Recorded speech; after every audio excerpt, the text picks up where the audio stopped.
agradecemos los comentarios del viceministro. Los invitamos a los miembros de la mesa a pasar a la primera fila para que puedan el presidente del Consejo Nacional de Educación y el ministro presidir la mesa para cerrar el evento.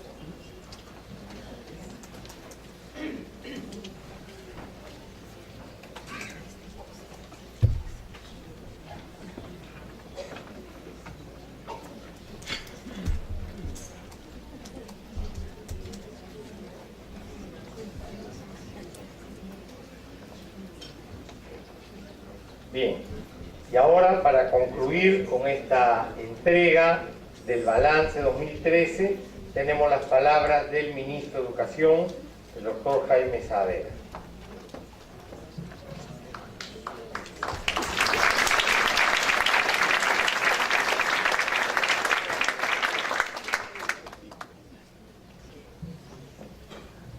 Bueno, muchísimas gracias, Juan. Cuando escuchaba yo a Hugo, que dio muchísimos detalles acerca de todos los retos que tenemos, de todas las cosas que hay que cambiar, fortalecer, modificar, superar, mejorar, ejecutar, transformar, impulsar, aumentar, reducir, replantear. Yo decía, wow, ¿quién tendrá todo ese trabajo? Pobre mío. Y efectivamente, este sector, ustedes saben muchísimo mejor que yo de la cantidad de capital, aunque sea una palabra que no le gusta a Javier, de capital que hay aquí, de conocimiento, es impresionante, es muchísimo más de lo que cualquiera de nosotros pudiera aspirar. Es un reto extremadamente complejo, pero es un reto que va a poder ser no fácil, pero sí posible de enfrentar justamente con el trabajo de toda esta comunidad. Un tema que estoy en completo desacuerdo con Hugo, cuando decía que los medios de comunicación no toman mucho en cuenta este tema. Ahí sí estoy en completo desacuerdo. O sea, son people. Los medios de comunicación no dejan el tema. A veces nos ayudan a mostrar carencias, a veces nos ayudan a mostrar éxitos, pero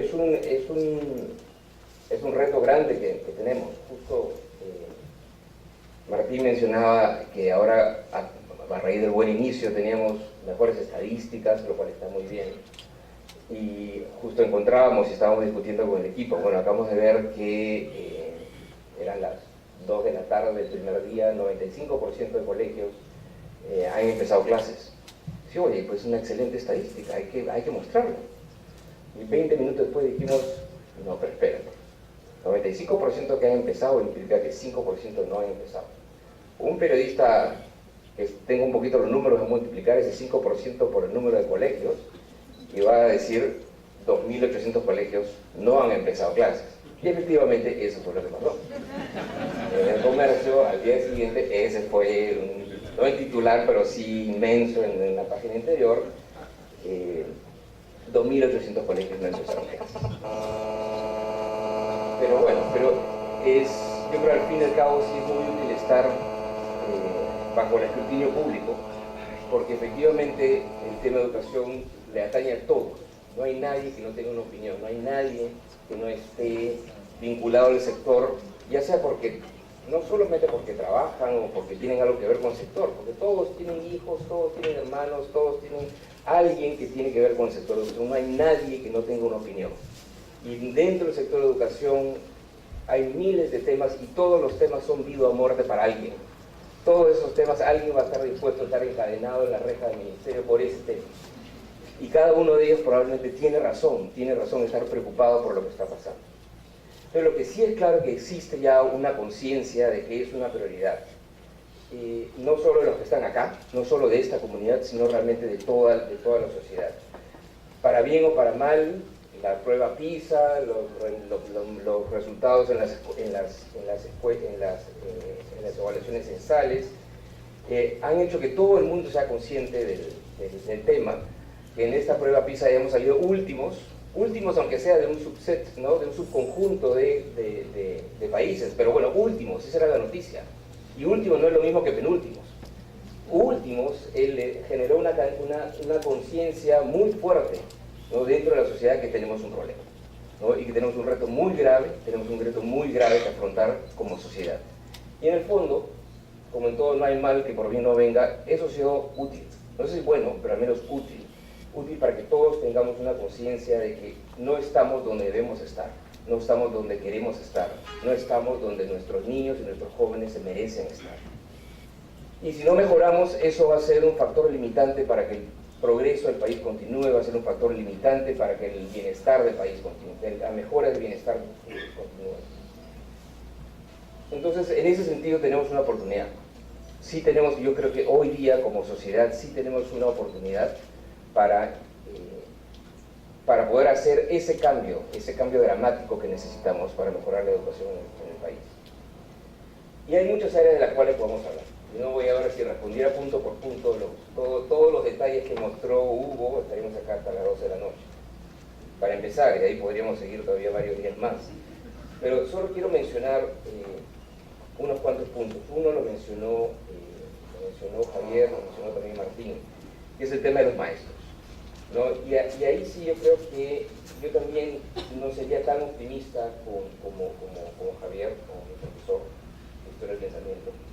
Me puso 14, que era excelente nota para que Javier ponga un 14, así ya.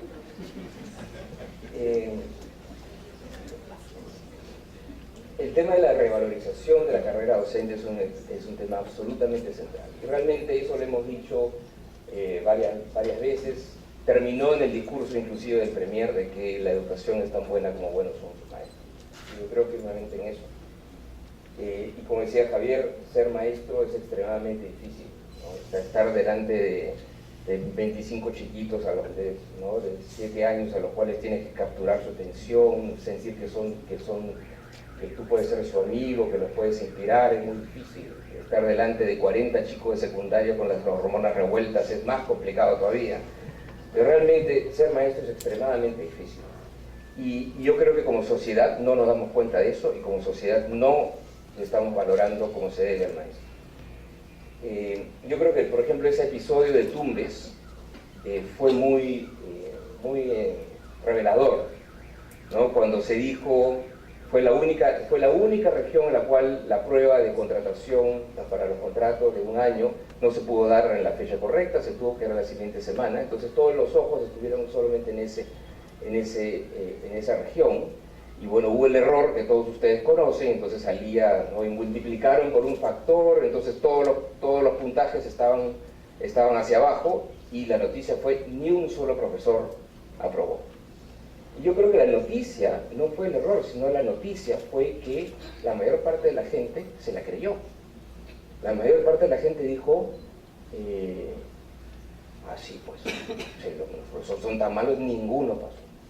Entonces, ahí creo que fue Ricardo, dijo: oye, no puede ser que ninguno haya pasado, tiene que haber algún chanconcito que haya pasado, no puede ser que nadie haya pasado, no será un error, a nadie se le ocurrió eso. Recién 2 días después, algunos profesores dijeron: oye, no puede ser, profesores en TUM dijeron: no puede ser, tiene que haber un error. Bueno, efectivamente hubo un error, pero el punto central es que la primera reacción fue: los profesores son malos, efectivamente, no están bien capacitados, qué barbaridad. Se los jalaron a todos. Fue un hecho que como sociedad dijimos: sí, puede ser real. Y eso yo creo que revela que quizás todavía no estamos en donde ojalá que estemos pronto, como decía Javier, en términos de una percepción distinta de los maestros y de lo que es ser maestro y del reto que es ser maestro. Yo creo que sí hay problemas muy graves con los docentes, sí tenemos los problemas de que el profesor no fue, sí tenemos problemas de violencia maestro-alumno, sí tenemos problemas graves, pero también hay miles, y son la mayoría, miles de maestros que hay que reconocer que son de alguna manera héroes, que son de alguna manera gente que ha escogido, al margen de la cuestión salarial, ha escogido esa profesión simplemente por amor a esa profesión. y probablemente son la mayoría, ¿no? Pero esa mayoría está, de alguna manera, la percepción de la gente a veces está dominada por todos los episodios y las noticias que encontramos de ese profesor que hizo tal o cual cosa. Entonces tenemos que asegurarnos que rescatamos a esa mayoría de profesores que realmente están ahí porque quieren enseñar, porque quieren ser amigos, porque quieren ser inspiradores de esos chicos.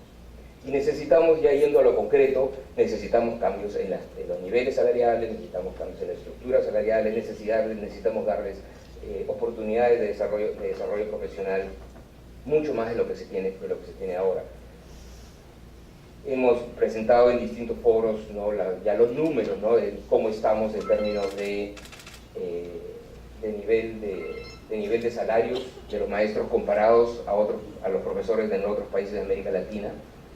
Y no sé si estamos últimos, porque Centroamérica nos salva, pero estamos de hecho muy por debajo de lo que están países de desarrollo medio, como Chile, Colombia, Brasil, Argentina, Uruguay, México, etc. Estamos muy bajos en el nivel salarial.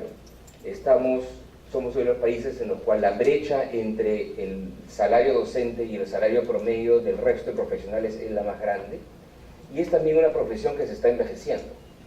El año 99, el 50% de los docentes tenían menos de 35 años. En el 2013, esa cifra ya no es 50%, sino es cercana al 20%. Entonces tenemos un problema grave, ¿no?, de atracción de más jóvenes a que ejerzan la carrera docente.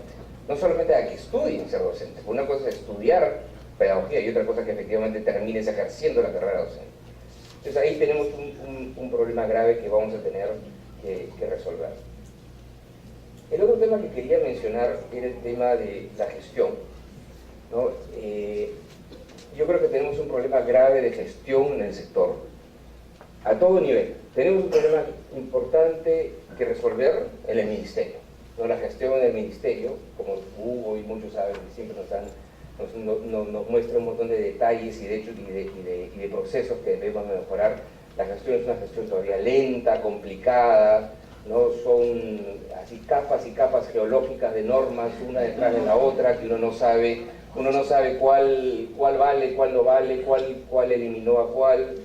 A mí me da la impresión que a veces ese es un programa de creación de empleo para abogados, porque necesitas abogados que conozcan bien la legislación para ver, bueno, ya, ok, finalmente cómo se interpreta eso, y además no se ponen de acuerdo entre ellos.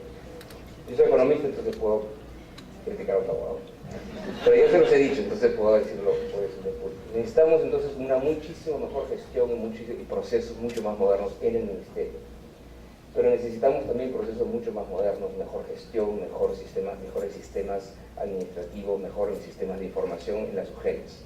Y como he dicho cuando he hablado con directores regionales y con directores de UGELs, cosa que he hecho en varias regiones a las que he visitado, es que la UGEL finalmente es el primer punto de contacto del director, del profesor o del padre de familia con el Estado. Es el primer punto de contacto con el Estado, es ahí donde siente ese ciudadano si el Estado le está dando un buen servicio o no. Y ese punto de contacto a veces es una experiencia bastante frustrante, ¿no? Entonces ahí tenemos que tener un esfuerzo muy grande, ¿no?, en esa capa burocrática intermedia, ¿no?, del sector, ¿no?, que a mí me da la impresión que ha sido medio abandonada, ¿no? Desde cuando uno va y visita UGELs en términos de las capacidades informáticas que tiene, de la infraestructura que tiene, tenemos que invertir muchísimo, ¿no?, en ese nivel. Y por otro lado, tenemos que mejorar muchísimo la gestión en la escuela. Y eso es algo que ustedes lo saben muchísimo mejor que yo. El director efectivamente está atado de manos. El director le decimos, tienes que hacer esto, tienes que hacer esto. Pero realmente la normatividad asume de que, como se asume de mucha gente en el sector público, de muchos funcionarios, se asume que va a robar, se asume que es inepto, se asume que es ineficiente, se asume que es corrupto. Entonces, como se asume todo eso, hay que ponerle todas las trabas que se pueda para que pueda hacer algo. Entonces, como ya no puede hacer nada, ya no puede ser corrupto, ya no puede ser inepto, ya no puede ser ineficiente. Pero eso es lo que tenemos con el director. El director tiene las manos atadas. Y también tiene las manos atadas desde el punto de vista de los recursos con los que dispone. Yo miré el número de cuántos trabajadores administrativos hay en una escuela. Los trabajadores administrativos contando a todos los que no son ni docentes ni director, que va desde el psicólogo, el tutor, el asistente de oficina, el auxiliar, el auxiliar del director, el vigilante, todos esos trabajadores. Y el número que teníamos, de repente se puede corregir ese número a algo, afinarlo a algo, pero el número era alrededor de 45.000 personas. Entonces, cuando una congresista me dijo, le expliqué eso a una congresista, me dijo 45.000, qué barbaridad, 45.000 burócratas. Digo, pero hace un rato le dije cuántos colegios había en Perú. 50.000 colegios, más 20.000 universidades. ¿Ya quédate con los 50.000? Divide. ¿Cuántos entonces hay por colegio? Ni uno. 3/4, quinto, sexto, 5 sextos de personas por colegio. Entonces, ¿cómo vamos a poder tener una institución educativa que realmente funcione si es un director y profesores? Y cuando analizamos mejor ese número, encontramos que sí hay instituciones más grandes, particularmente en ciudades, que tienen 5, 6 o 7 de ese tipo de trabajadores administrativos. Por lo tanto, hay muchísimos colegios que no tienen ni uno solo. Es como que el sector se hubiera olvidado de que para tú funcionar como una institución, no necesitas todo ese conjunto, todo ese aparato, ¿no?, que te permita operar como esa pequeña empresa que es un colegio, ¿no? Y cuando hablaba de ese tema con el presidente, le enseñé el organigrama de un colegio privado. No era el colegio donde estudian sus hijas, pero era un colegio parecido. Dijo, mire todo este organigrama. Y ahora miremos el organigrama de un colegio público. Pero básicamente el organigrama de ese colegio público promedio es un director y docentes. Y a veces tiene un auxiliar por aquí, ¿no? Y tiene un vigilante pagado por la municipalidad o pagado por la Asociación de Padres de Familia, que después de 2 años ya se aburre la municipalidad de pagarlo y entonces le roban las computadoras que le regaló la ONG del costado.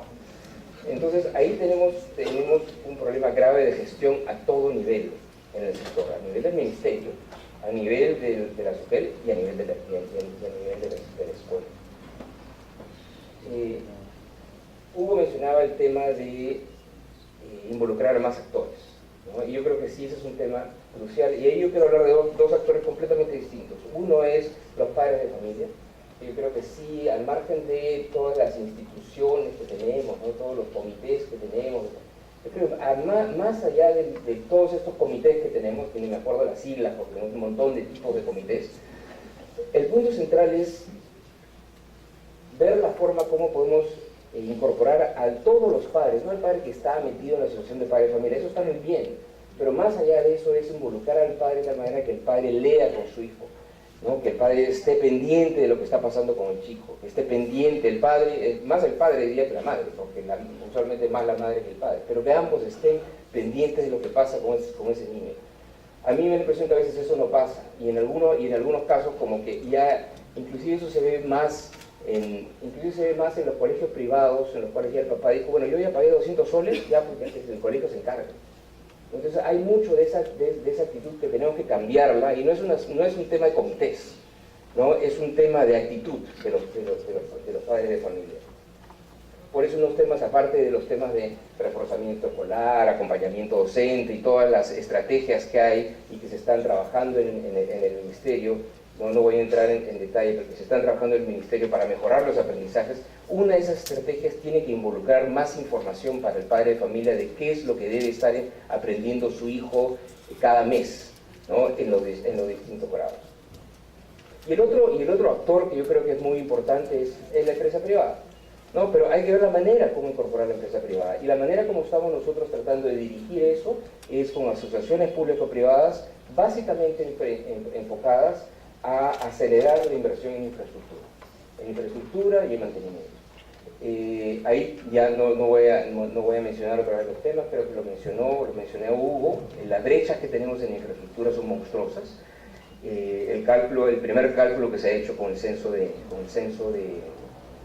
infraestructura nos muestra que el déficit es de aproximadamente 10 puntos del PBI, más o menos, creo que son 56.000 millones de soles. Y el año pasado, son 56.000 millones de soles. El año pasado se gastaron 3.400 millones de soles, sumando todo, sumando gobierno nacional, gobierno regional y gobiernos locales. Y ha sido el pico en términos de gasto en infraestructura.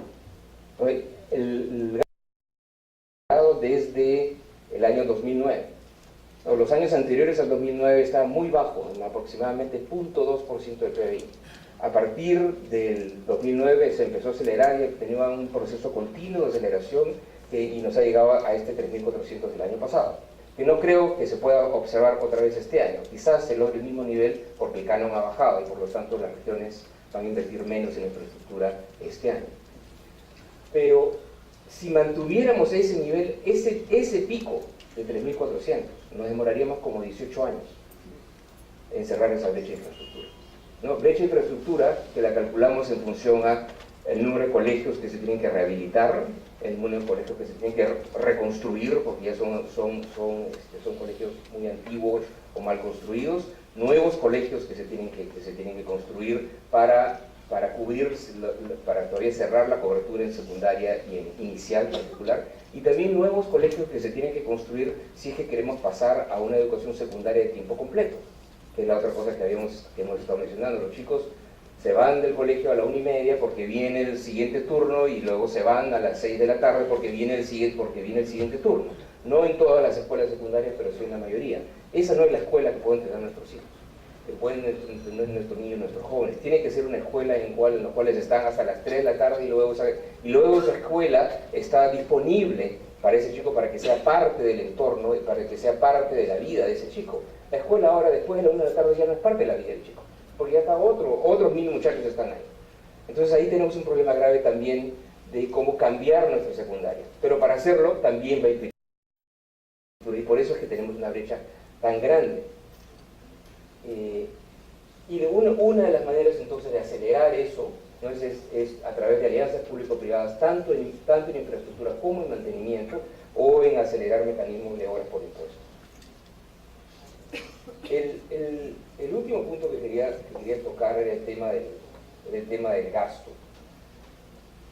y la planificación.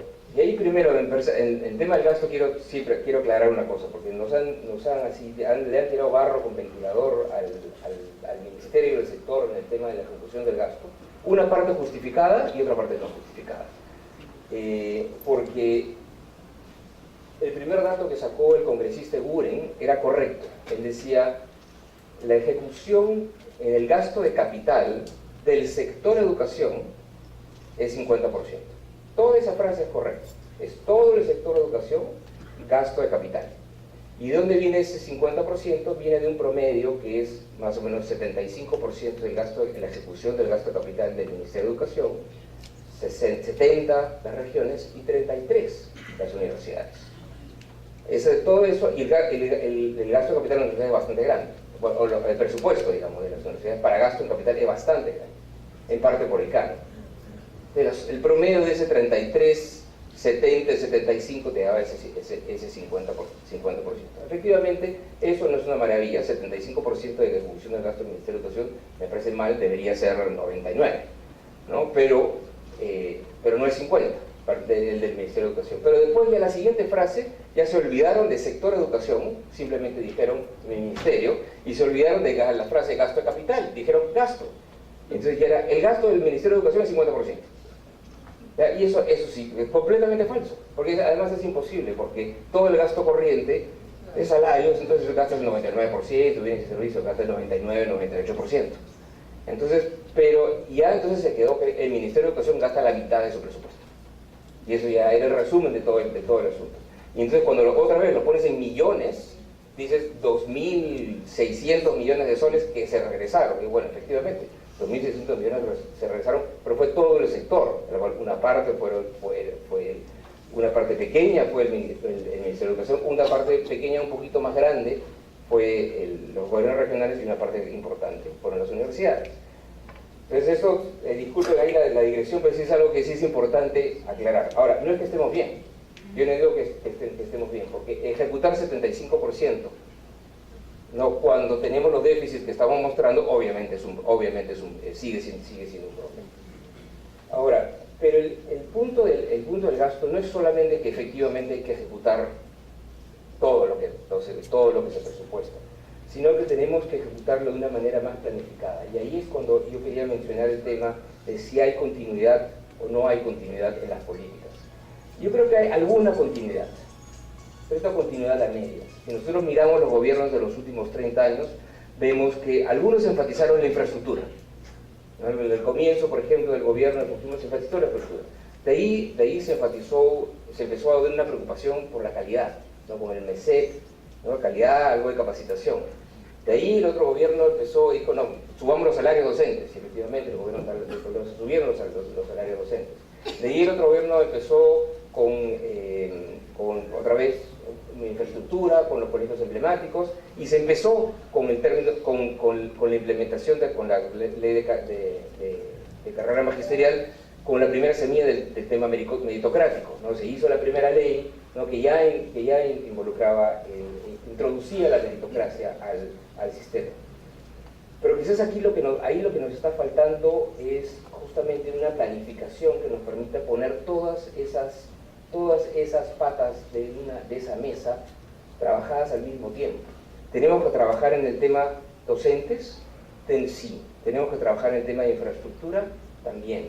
Tenemos que trabajar en el tema de aprendizajes, también, ¿no? En la calidad y lo que está pasando en el aula.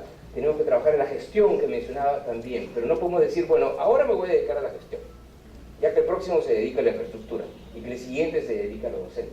Eso no lo podemos trabajar así. Lo tenemos que trabajar todo conjuntamente, porque finalmente todo se resume en la escuela. En la escuela en la cual lamentablemente todavía nos pasa que no hay planificación, tenemos como que la planificación es más la palabra. Entonces no hay una planificación de aquí hay que construir más colegios, porque la densidad poblacional es alta y la población está creciendo. Y aquí ya no se necesitan colegios. Si los colegios surgen porque hay un alcalde entusiasta o que por alguna razón quiere construir colegios. Y las plazas, bueno, ya después veré. Y las plazas se las pone alguien.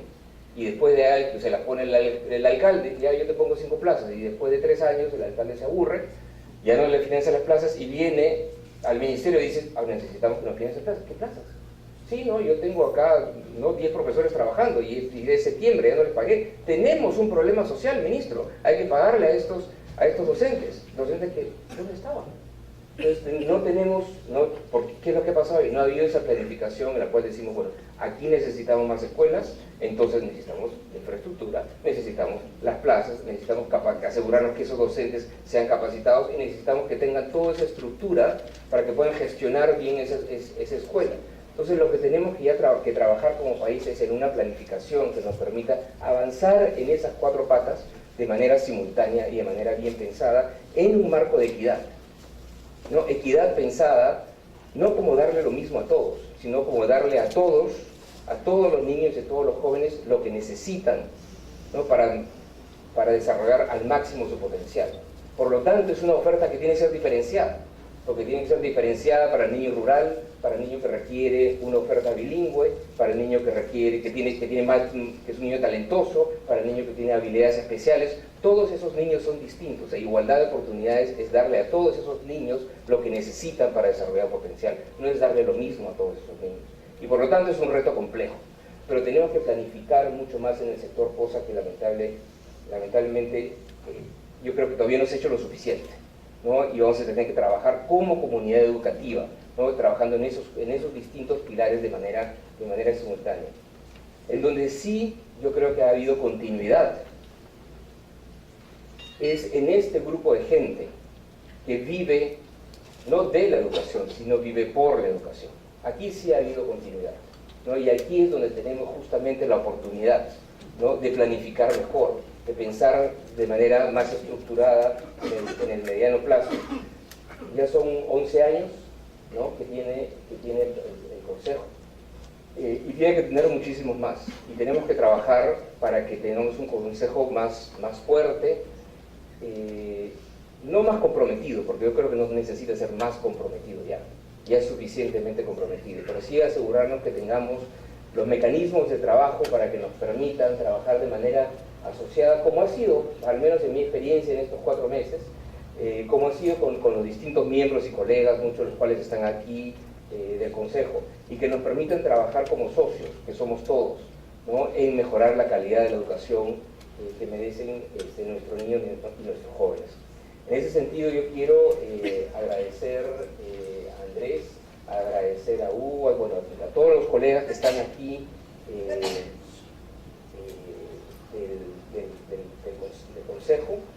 por todo el trabajo que se ha realizado en estos 6 años. Ahora viene una renovación del Consejo y espero que sean otros 6 años de trabajo arduo, de trabajo comprometido y de trabajo asociado entre todos nosotros, ¿no?, para poder seguir trabajando en beneficio de la educación del país. Muchísimas gracias a todos.